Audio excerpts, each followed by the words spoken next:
జర్నలిస్టులపై పోలీసుల దౌర్జన్యం మరోసారి కొనసాగింది. సిట్ విచారణ పేరుతో అరెస్ట్ చేసిన జర్నలిస్టుల పట్ల దురుసుగా ప్రవర్తించారు. మెడికల్ టెస్టులు పూర్తి చేసుకుని వస్తున్న సమయంలో జర్నలిస్టులను రౌడీల్లా ట్రీట్ చేశారు. మీడియా అడిగిన ప్రశ్నలకు సమాధానం ఇస్తున్న జర్నలిస్ట్ సుధీర్ను పోలీసులు అడ్డుకున్నారు. సుధీర్ మెడపై చేయి వేసి బిగించి ఈడ్చుకెళ్లారు. కరుడు కట్టిన నేరగాళ్లను గుంజుకెళ్లినట్లు జర్నలిస్టులపై పోలీసులు జులుం చేశారు. ఇదేం పైశాచికత్వం, ఇదేం దురహంకారం? ఎవరి ఆదేశాల మేరకు పోలీసులు జర్నలిస్టులపై ఇలా రెచ్చిపోతున్నారు?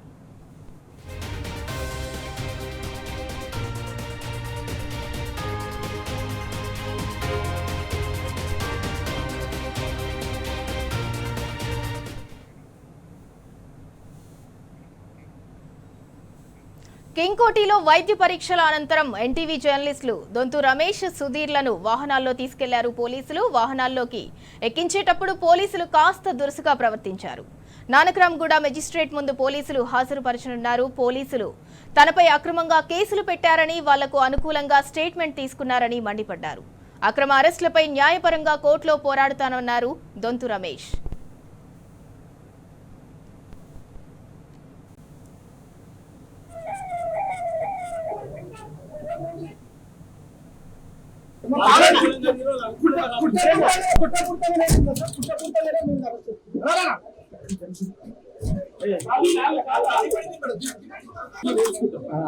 ఈ అక్రమాలను ఖచ్చితంగా తెలుసుకుంటాం కోర్టులో. ఏమని అడిగారు అసలు ప్రశ్న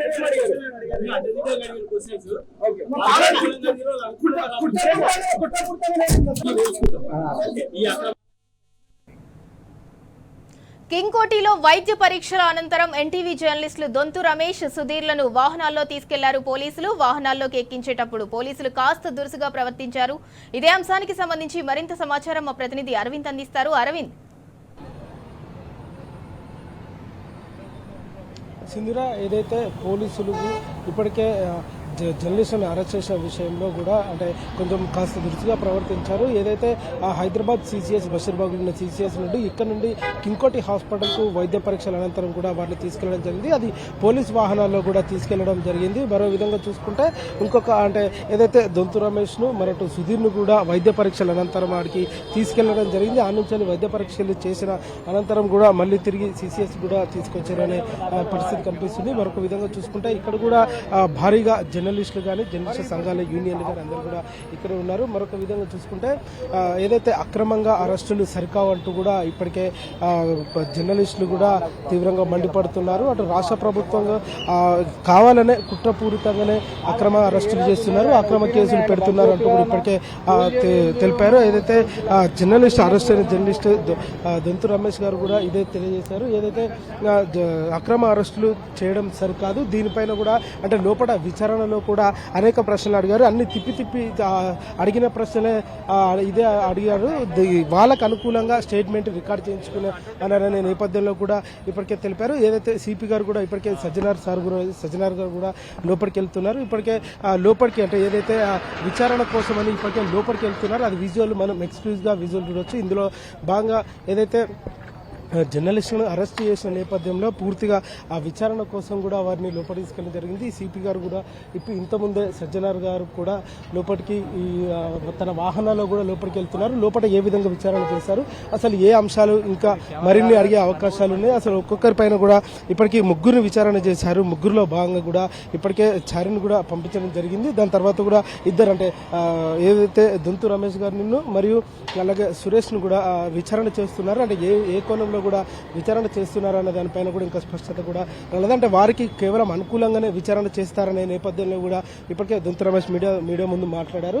ఆ మీడియా ముందు మాట్లాడే టైంలో కూడా అంటే ఏదైతే కింగ్కోటి హాస్పిటల్లో వైద్య పరీక్షలు చేయించిన అనంతరం కూడా పోలీసులు జర్నలిస్టుల పైన చేతులు వేసి మెడ పైన ఇట్లా చేయి వేసి గట్టిగా పట్టుకొని మీడియా ముందుకు మాట్లాడే ప్రయత్నం చేసినా కూడా వారిని బలవంతంగా తీసుకుపోయి లోపలికి కూడా తోయడం జరిగింది. మరి అలాగే విధంగా దొంతు రమేష్ను కూడా ఇదే మీడియాతో మాట్లాడదనే సమయంలో కూడా బలవంతంగా లాకెళ్ళి ఏదైతే వాహనంలో పోలీస్ వాహనాల్లో కూర్చోబెట్టడం కూడా జరిగింది. ఇప్పటికే ఎన్టీవీ ఆఫీస్లో సోదాలు కూడా చేశారు. ఆ సోదాలు చేసిన అనంతరం అవి సీజ్ చేసినవి కూడా ఇక్కడికి హైదరాబాద్ సిసిఎస్ కార్యాలయానికి తీసుకురావడం కూడా జరిగింది. ఇక్కడ తీసుకొచ్చిన అనంతరం కూడా ఆ సిసి ఏదైతే ఆ సిపిలో దేనిపైన విచారణ చేస్తారు, అసలు ఎక్కడి నుండి లీక్ అయిందనే విచారణ కూడా చేసే అవకాశాలు ఉన్నాయంటూ కూడా ఇప్పటికే పలు చర్చనీయాంశంగా మారింది.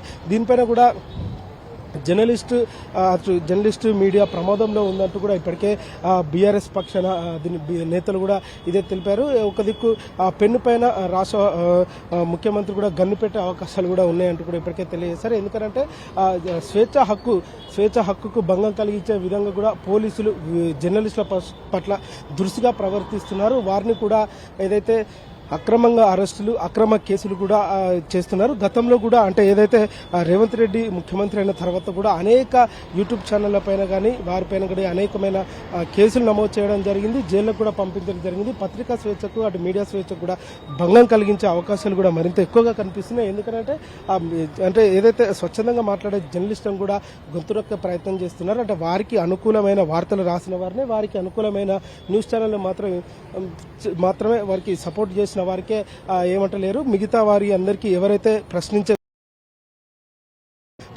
ఛానళ్లను కూడా అక్రమ కేసులు పెట్టి జైలుకు పంపించే ప్రయత్నంలో కూడా రాష్ట్ర ముఖ్యమంత్రి చేస్తున్నారన్నట్టు కూడా తెలుపుతున్నారు. ఇంకో విధంగా చూసుకుంటే పోలీసులు కూడా జర్నలిస్టుల అరెస్ట్ విషయాన్ని కూడా తీవ్రంగా మండిపడుతున్నారు. ఎందుకంటే పోలీసులు కనీసం జర్నలిస్టులను కూడా చూడకుండా ఒక ఐఎస్ఐ తీవ్రవాదుల్లాగా ఆ విధంగా వారి పట్ల వివరిస్తున్నారంటూ కూడా మండిపడుతున్నారు. అంటే తెలంగాణ జర్నలిస్టులు ఇక్కడే ఉంటారు. అరవింద్, ఇప్పటికే విచారణ పేరుతో వాళ్ళకు అనుకూలంగా స్టేట్మెంట్ తీసుకున్నారని దొంతు రమేష్ వాపోయారు. మరి ఈ అక్రమ అరెస్ట్ పై ఆయన కోర్టులో కూడా పోరాడుతా అని చెప్పారు కదా.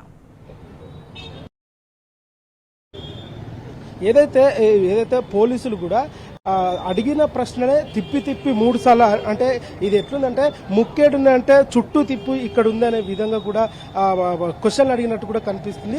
ఒకటే ప్రశ్నను తిప్పి 3 సార్లు అడగడం, కింద మీద పెట్టి అడగడం, అడ్డదిడ్డంగా అడగడం అని కూడా ఇప్పటికే అరెస్ట్ అయిన జర్నలిస్ట్ దొంతు రమేష్ కూడా దీనిపైన కూడా తెలిపారు.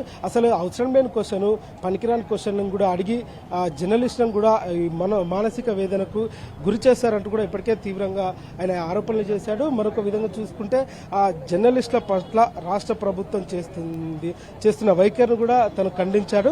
అక్రమంగా మమ్మల్ని కేసులు బనాయించిన, అక్రమంగా మమ్మల్ని జైల్లో పెట్ట న్యాయస్థానాల్లో మేము తప్పకుండా విజయం గెలుస్తాము, న్యాయం వైపు ఉన్నాం కాబట్టి మేము దేనికి కూడా భయపడం అనే విధంగా ఈ వ్యాఖ్యలు కూడా చేశారు. ఇంకో ప్రధాన విషయం ఏంటంటే లోపలికి వైద్య పరీక్షల కోసం వెళ్ళినప్పుడు కూడా ఏదో దొంగలను తీసుకెళ్తున్నారనే విధంగా ఐఎస్ఐ తీవ్రవాదులను తీసుకెళ్తున్నారనే విధంగా కూడా పోలీసు వాహనాల్లో ఎక్కించి ఒకటే అంటే స్పీడ్గా రోడ్డు పైన అంత స్పీడ్గా వెళ్లాల్సిన అవసరం ఏమున్నది. ఈ క్రమంలో కూడా ఎవరైనా వ్యక్తులు అటు రోడ్డు దాటడం కానీ, వాహనాలు బైక్ మీద వెళ్ళడం కానీ వారికి ఇలాంటి వాహనం గుద్దితే ఏమవుతుందని దానిపైన కూడా ఇక్కడ జర్నలిస్ట్ కానీ, అక్కడ ఏవైతే రోడ్డు పైన వెళ్ళే పాదచారులు కానీ, వాహనదారులు కానీ తీవ్రంగా మండిపడుతున్నారు. అంటే ఒక దిక్కు రాష్ట్ర ప్రభుత్వం జర్నలిస్టుల పైన అక్రమ కేసులు, మరొక వైపు విద్యార్థులపైన అక్రమ కేసులు, మరొక విధంగా నిరుద్యోగులపైన అక్రమ కేసులు, అటు రైతులపైన అక్రమ కేసులు, ఇవన్నిటి అంటే రాష్ట్ర ప్రభుత్వాన్ని ప్రశ్నిస్తే ఇన్ని కేసులు పెడతారా అంటూ కూడా వారు ఆవేదన వ్యక్తం చేస్తున్నారు. ఏదేమైనప్పటికీ కూడా విచారణలో పెట్టిన ఏదైతే విచారణలో అడిగిన ప్రశ్నలన్నీ కూడా తలాతోక లేకుండా ప్రశ్నలు అడిగారు. వారికి అనుకూలంగానే స్టేట్మెంట్ కూడా ఇప్పించుకున్నారు. మరొక విధంగా ఏదైతే పెట్టిన సెక్షన్లు కూడా అవన్నీ ఎత్తివేయాలి, అసలు ఈ సెక్షన్లకు పెట్టాల్సిన అవసరం కూడా లేదు, రిమాండ్కి పోవాల్సిన అవసరం కూడా లేదు, మేము ఏదైతే మాకు వచ్చిన సమాచారం మేరకే వార్త ప్లే చేశామంటూ కూడా తెలిపారు. మరో విధంగా చూసుకుంటే రాష్ట్ర ప్రభుత్వం జర్నలిస్టుల పక్షాన చేస్తున్న కుట్ర కూడా అంతా ఇంత కాదు, జర్నలిస్ట్ వ్యవస్థ పైన కత్తిపెట్టే ప్రయత్నం కూడా చేస్తుందంటూ పోలీసులు కూడా ఇప్పటికే జర్నలిస్ట్ యూనియన్లు కానీ, అటు అరెస్ట్ అయిన జర్నలిస్ట్ కానీ ఇదే తెలియజేశారు. ఏదేమైనప్పుడు కూడా రాష్ట్ర ప్రభుత్వం దీనిపైన చర్యలు తీసుకొని పెట్టిన కేసులు ఎత్తివేయాలని కూడా ఇప్పటికే డిమాండ్ చేశారు. Sindhura. Right, thank you Arvind.